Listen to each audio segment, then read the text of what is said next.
Hi, I was thinking about how to say things to y'all, and all, I'm always thinking that, like, how in the hell am I going to explain the mess in here to regular folks out there? But I have done well, I have to say.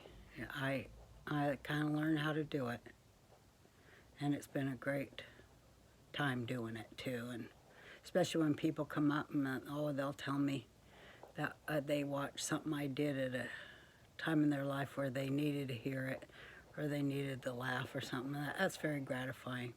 So I was thinking about how I'm going to explain all this, how to explain to people what stuff is, what's going on when you know that they've been so programmed that it's very hard to break through and get them to understand, let alone hear, let it go through the screen door. You got to keep your mind like a screen door where ideas blow in and out, so you're not bombarded.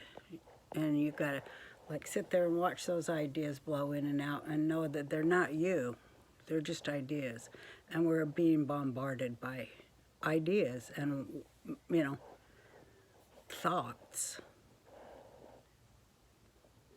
And there's a reason for it, because it's helping us to expand our brain and our vessel, and how it's, the vessel inside of us, which I guess some people call the soul, or,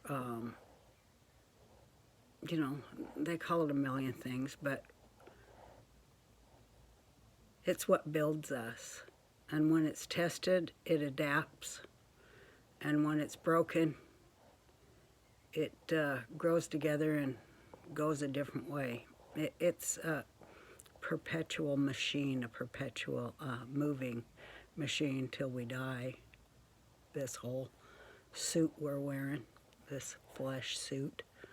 But I wanted people to know that this wonderful Rabbi Kessin, and you can find him on, you just type in Mendel Kessin. He's a wonderful, I like his vision. It's like mine, his vision of the future. And he says that it's wonderful times are coming because we Jewish people, we who, you know, practice makes perfect. Now, we who practice this, I don't want to call it a religion. It's a exercise in looking at things in a way that encompasses both the micro and the macro at once. That's why I always talk about it's kind of like a time machine in a way. But he says that the Jewish people, we have finally done what we were supposed to do.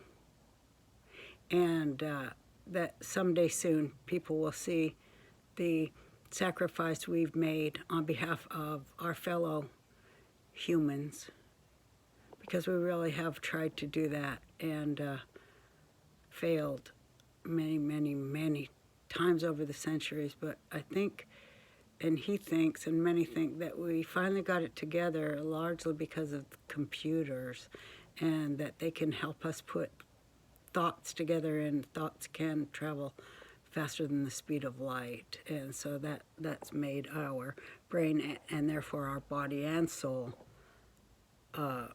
evolve and adapt. Maybe grow a new organ. We talk about this all the time.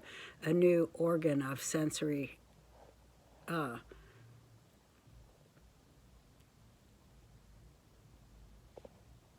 new sensory organ that helps with the ability to decipher what is real and what is illusion.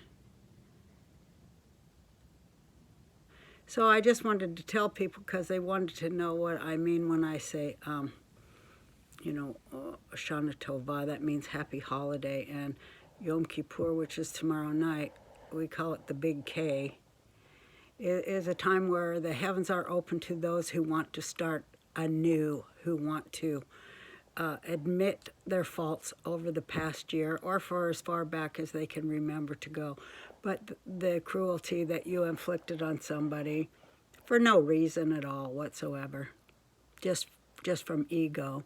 If you remember those exact times, or even one, it's hard for people to remember something bad they've done. They keep a record of what everybody else has done wrong. But to know what you've done, that takes a lot of insight, and insight is missing, and that's why people are becoming so incited, because they're missing insight. A little bit of a word salad there. But yeah, you do have an opportunity to repent and actually feel embarrassed and remorseful for what you've done. Just start with one thing and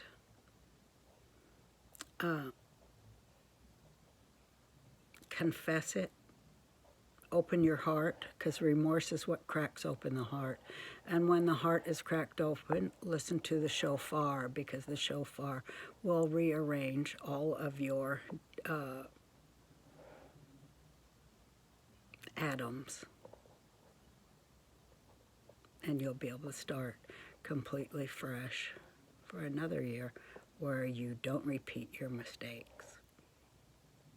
So I hope that's explained well for people who want to know. But you know, we do it not just for ourselves, and not just for our people. But Yom Kippur is the day where Queen Esther repented on behalf of the whole nation of Shushan, Persia, and she lifted, by doing that selflessly on that day, and then doing what we do on that day, speaking the name, the tetragrammaton, and we speak it. It's the only day we're allowed to speak that, and we do it for connection and to kind of try to repent for our entire tribe, and also I think just for everybody in the world who has felt remorse, wants to get in touch with that. It's an amazing, powerful feeling and emotion, and it really makes you excrete good stuff, good chemicals that help overcoming the bile of the liver on behalf of the heart. That's what Kabbalah is about. Kabbalah is about the human body and its relationship to the cosmos, and how it's such an intelligent creation, machine, computer, and spark with a spark of divinity. So try to put it briefly and in common speak. So I hope that those of you who are doing it, I'll be thinking of you when we fast. And I'm flying tomorrow. I will land just before sundown. So yeah, I'm thinking of everybody and asking you to think of me, and try to send me some love and go. It's really cool that you're repenting on behalf of your entire tribe. Yeah, and there's a lot of other people doing it with me. So there's a lot of us. So I think we're going to see a lot more beauty, joy, happiness, unity, and love in the world as a result of what happens when the Jewish people do what they're supposed to do.